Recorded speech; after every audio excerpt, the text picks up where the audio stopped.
Hello friends and enemies, welcome to or back to Happy For Now. It's me, Sbly, here with a recommendation video. Who am I? Listen, I'm trying. I'm trying to actually update my list, and this is one that I feel like is just the right time of year for it. We are entering into fall before we know it, and to me, September, October, November, December, January, monster romance season. Through and through. It is romantasy and monster romance seasons. So we are here to wreck you some monsters. Now this will specifically be monster books.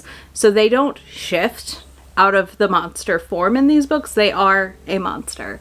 They are not human. That's going to be our key point here.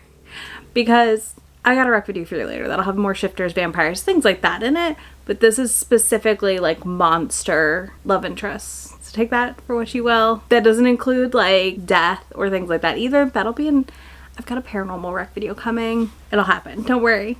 I've got you covered. We've got some coming up here that cover the other topics, but we're starting with monsters. If you have a specific paranormal or monster type you want me to rec, let me know down below. I can try and compile a list as always, but let's dive in because I don't think I've done a monster rec video in over a year, possibly 2 or more years, which is bonkers because I do read a good bit of monster books and I just don't know how that happened, but here we are. First up, I want to talk about Greeney Monster by Elsie Winters. This is a novella. It's like 50 pages.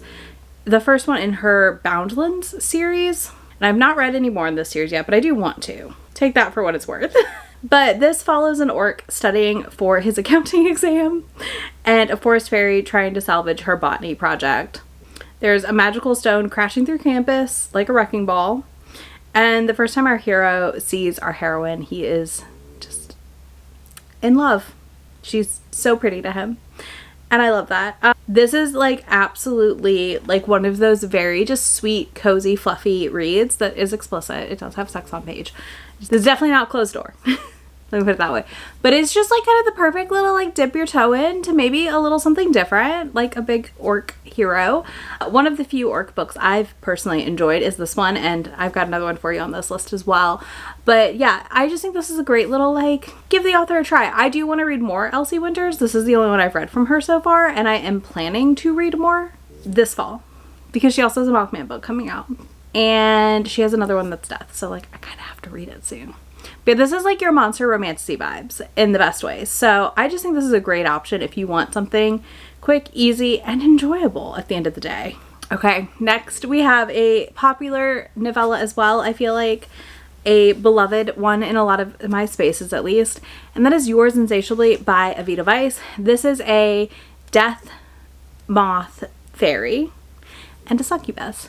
Pi, our love interest, has moth-like things to him, including the wings and stuff like that.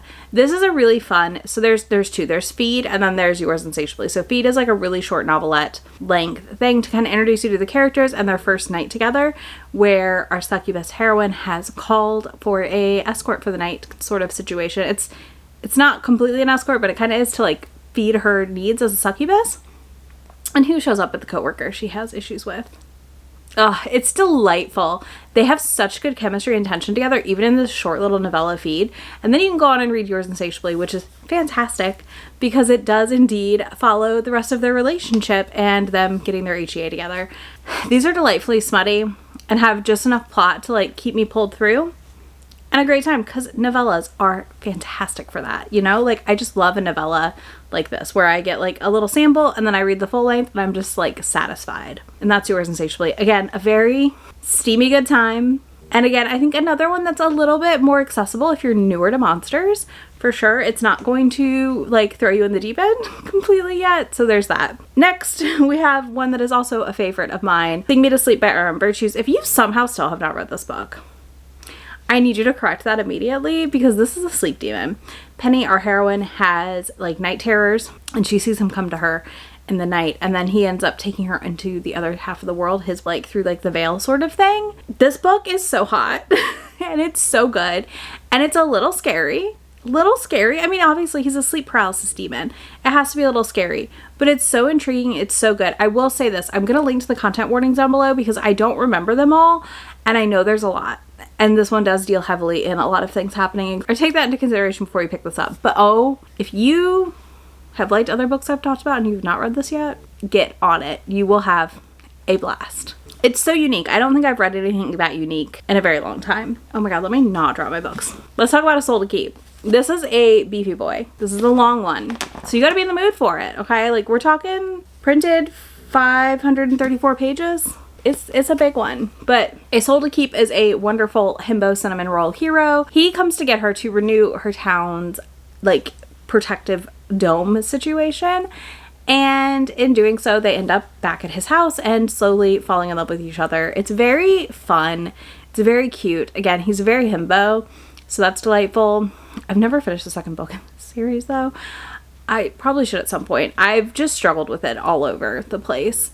But book one I loved immensely. I thought book one was fantastic. And I can't recommend it enough. I think it's just a great, if you want a longer book, entry-level romance in a weird way for monsters. Because even though he is monstrous, he is very, like, himbo-esque. A lot of himbo energy happening. But I loved this one. I think this is such a fun one as well. I love how the magic in the world is really developed, and, like, the groundwork for the Dustwalkers is laid out really nicely here. And leaves you really interested, honestly, in seeing where the rest of the world goes with these stories. Okay, and then I'm going to give a blanket author recommendation here. Lilan Lark is a great option if you want to try monster books and you are not sure what you want. The first book in the series is, the first one is Stalked by the Kraken. This follows a heroine who is trying to figure out her matchmaking abilities and why they're not working. And this ancient Kraken hero who does shift into a Kraken. But I feel like these walnut shifters, like, he has like a weird anthropomorphic Kraken thing that comes around him. Anyways, book two is Deceived by the Gargoyles, and that has gargoyle heroes. That is so good. This whole series is really nice because it does a variety of pairings and types of monsters. So, like, you do get some of your shifter monsters, weirdness stuff happening, but also you get ones who are just in that state. Like, there's a lake monster one, and he is a lake monster. Like, he doesn't turn more humanoid. So she kind of just offers a variety of pairings. Definitely check her tropes and like all that and pick the one that you think is most appealing. I think Deceived by the Gargoyles is a great starting point, even though it's book two in the series. But I think it has like every kind of hero you could want, as well as a heroine who is like pushing back against some things in her life and trying to like find love. But I love it. If you like the pregnancy trope, Hoarded by the Dragon is a great one. And then Entranced by the Basilisk is also fan. Like, they're all good. Like, none of these are bad. I've rated every single book in this series 5 stars. So I'm just saying, like, Lilan Lark, pick your tropes and like which one appeals to you the most. But if you're unsure, definitely Deceived by the Gargoyles to start, and then work your way back through the series. Okay, last but not least in this rec video, yes, I gave you 6 different options. We have one that I just finished, and I feel like I waited to film this video because I was like, I want to finish this book and see if I like it.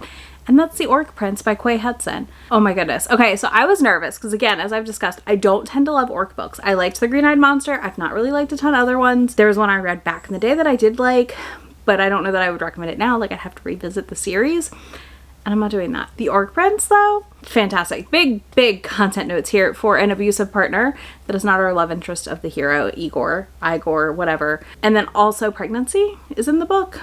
And then we do have a cliffhanger, a bit of a cliffhanger ending. Now, I finished this last night, literally, and I'm okay, like, waiting a minute to get into book 2. So that's the kind of cliffhanger it is. I will be reading book 2, though. So book 1 follows Arya, our queen. She's been married to the king, who is abusive and cruel to her for no real reason, besides the fact that he's decided he hates her.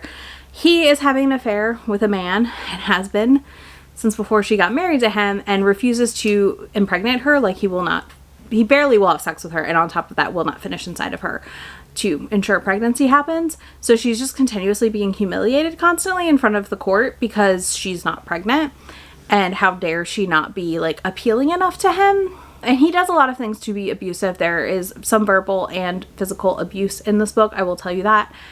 Nothing comes to harm of her once she is pregnant, I will say that. Like, there's tension around it, but like everything's gonna be okay. So do you know that also. But Arya basically gets sent on the run by her husband's lover and falls over a waterfall and ends up on the bank, and our orc hero finds her and takes care of her, nurses her back to health. And it's this like the first quarter or less of the book is a little stressful because like she's dealing with that situation in the court, And then like everything up until like 80% is just like cozy adorableness of of Arya and Igor's like romance. And then we go on to high stress cliffhanger ending. Know that.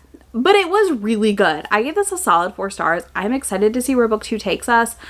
I really liked this. I think this had a different setup than I'm used to seeing. I honestly didn't expect a lot of it at the end of the day, which is a nice change of pace in these kinds of books, because I feel like they can be predictable sometimes. And I just loved that middle section that was so cozy, and them falling in love, because you could see the characters falling in love. You could feel it. So that made the tension at the end and the climax happening like a lot more enjoyable in a way, because you just wanted them reunited. I will leave it at that. But yeah, this was fantastic. I really had a good time with it. Those are my monster recs. Let me know in the comments what monster books you've been loving lately. I, of course, have read others and a bunch, and there's just so many. I was having a fun time trying to narrow this down. But yeah, let me know down below. If you don't want to do any of that, you can leave me a crown emoji. We'll do that, because we had a king and queen in the last book. Anyways, you can do that. I will have links to all these books for you down below, links to my friend anywhere on the internet, and I will talk to y'all in just a few days. Bye! About to leave, already packing, come with me, I'm not really asking, we'll get away to a place where we don't know, about to see the world in action, what we can be, life with no distractions, we'll get